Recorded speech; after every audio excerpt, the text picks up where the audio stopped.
There's three things guaranteed in life: death, taxes, and Sam and Colby's legitimacy being brought into question by the paranormal debunkers. And today, we've got all three. Well, I'm not going to talk to you about taxes and death, we're going to talk about the latter. And it's all about a video that came out from Sam and Colby around a month ago, entitled An Explainable Encounter at a Haunted Asylum featuring a Stranger. And the premise of the video is that, well, you know, Sam and Colby do their haunted videos and they get involved a stranger. They promoted this over on their social medias, as you can probably imagine. So this is over on Twitter. This random stranger flew across the country and ghost hunted with us in a haunted asylum. Video out now. And it was this photo, and it had, as you can see, it was either, I can never remember the two. It's Mackie or Amanda, one of the two from Mackie and Amanda. This is the stranger, and of course we've got Colby and Sam. So the video entitled, you know, featuring a stranger is one of a video where, you know, they're just mixing things up a little bit.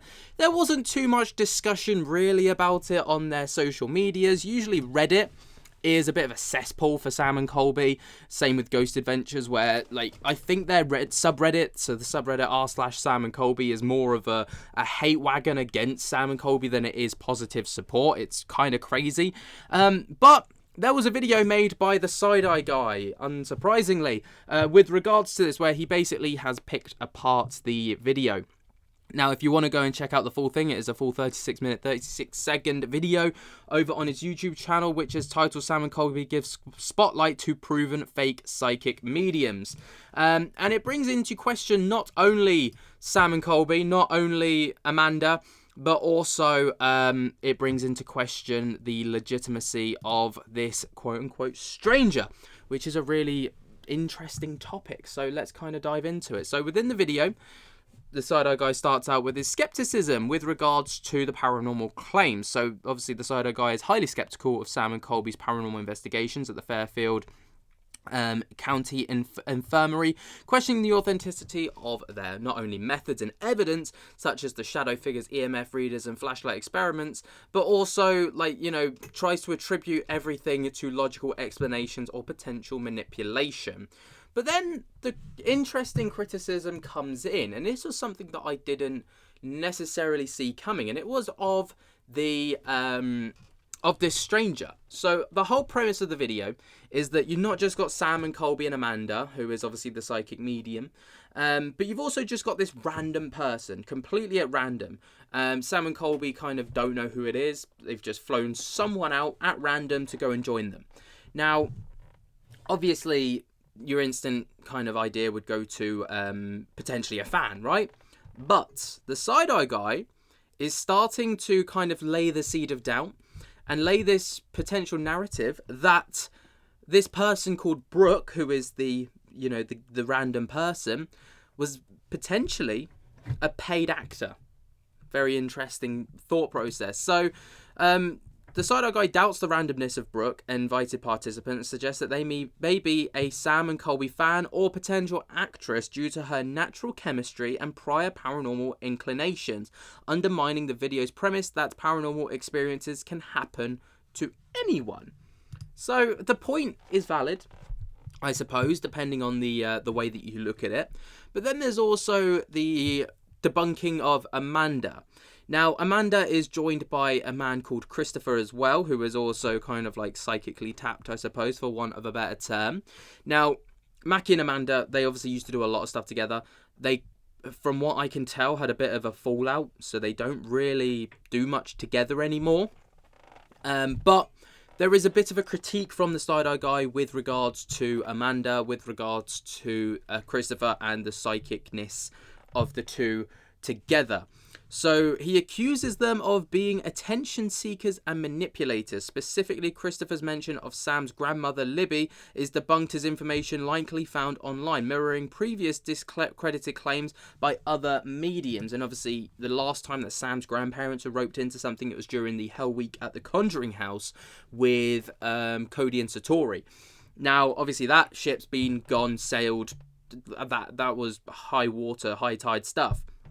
But, you know, it's been brought back in, so, you know, it's quite obvious that there's a tense emotional connection between Sam and his past grandparents, because obviously you could see the reaction from Hell Week with Sam absolutely breaking his heart on camera when his grandmother came through at the Conjuring house with the toe tapping, or the, you know, the tapping method, or whatever it is from from Cody and Satori, sorry. Regardless of whether it's real or fake, like, I truly don't care whether it's real or fake. People have their opinions and stuff, but, you know, this is just to kind of draw connections and to talk about it all. And then there's the debunking, obviously the psychic credibility, but then there's flawed paranormal investigative methods, according to the Sideeye Guy.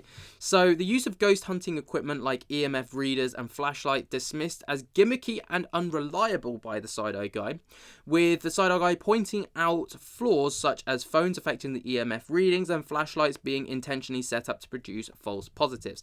And the idea of that is you've got like the screw top torches, and if you just tighten it ever so slightly, where it's like half loose, half tight, it will just like go off and on just at random points, because the connection on the inside, obviously, like just before it meets, and every so often just goes boop, boop, boop, boop.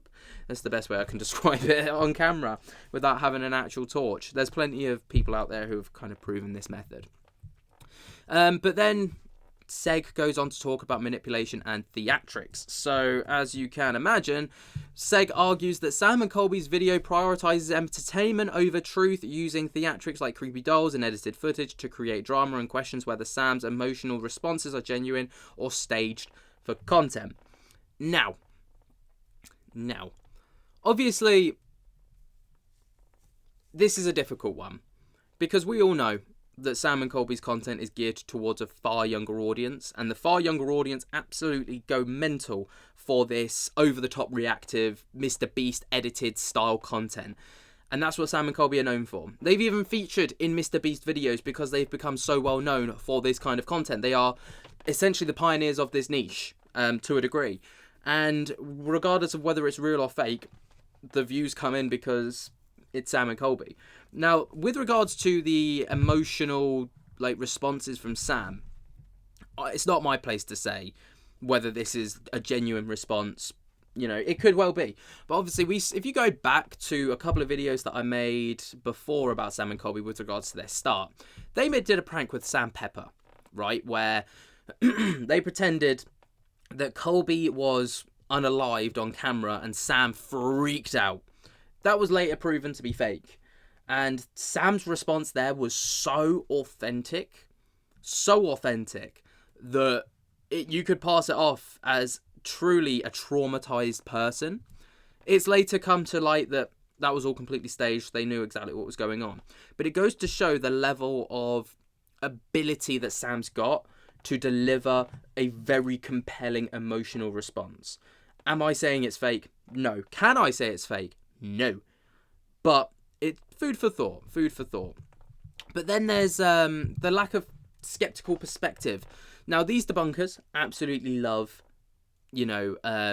skeptical perspectives when it comes to paranormal content. They like the idea that you can debunk on site. You debunk what you can as and when you can. Obviously, that's just not Sam and Colby's style. It never has been. The theatrics, the over-the-top reactions, the heavy editing, the fast-paced fluidity of the videos, that's what makes a Sam and Colby video a Sam and Colby video, and that's just how they roll with things. That's just how they punch things. It's just how it is. I don't think we'll ever get a skeptical perspective from a video like this, because it just completely undermines the point of the video. Just my opinion on this. And then there's an interesting call at the end for transparency. So Seg then suggests that Sam and Colby should add disclaimers to clarify that the content is for entertainment, given the history of audience manipulation, and express further frustrations at their continued reliance on debunked tactics. Ultimately, do we think that we're ever going to get that from Sam and Colby? No. Ultimately, their audience is a young, impressionable one. I don't think people who watch it truly watch it for paranormal happenings. And I don't think they're the kind of audience that actually care to see real paranormal evidence. I think people are of the understanding now that Sam and Colby may not be authentic paranormal investigators. But They give that cheap thrill that everybody loves. Everyone loves that payoff. Everyone loves that cheap thrill. And I think that's what their audience like watches them for, because they know if they put on a Sam and Colby video, there's going to be cheap thrills throughout, there's going to be drama, there's going to be heightened senses of anxiety throughout watching, because you're on your edge of your seat. The editing, the music and everything kind of plays into it. The psychics and guests that get involved make it interesting and different. Even adding in a stranger like Brooke that for this one was interesting and different. They don't watch it thinking, oh, this might prove that ghosts are genuinely real. And if people do watch it for that reason, then maybe, there's an argument to be made that they're being misled. But I don't know. I don't think people watch it for that purpose or intent. I could be wrong, though. I could be very wrong. Let me know what you guys think. Obviously, it's a very interesting video from the Sideeye Guy. I do recommend that you go over and watch Seg's video. Because it might give you a bit of a different perspective. But what do you guys think ultimately? Let me know your thoughts and opinions down in the comments below. While you're down there, jump to the hell out of the like button and subscribe. And until next time, I'll speak to you later. Peace.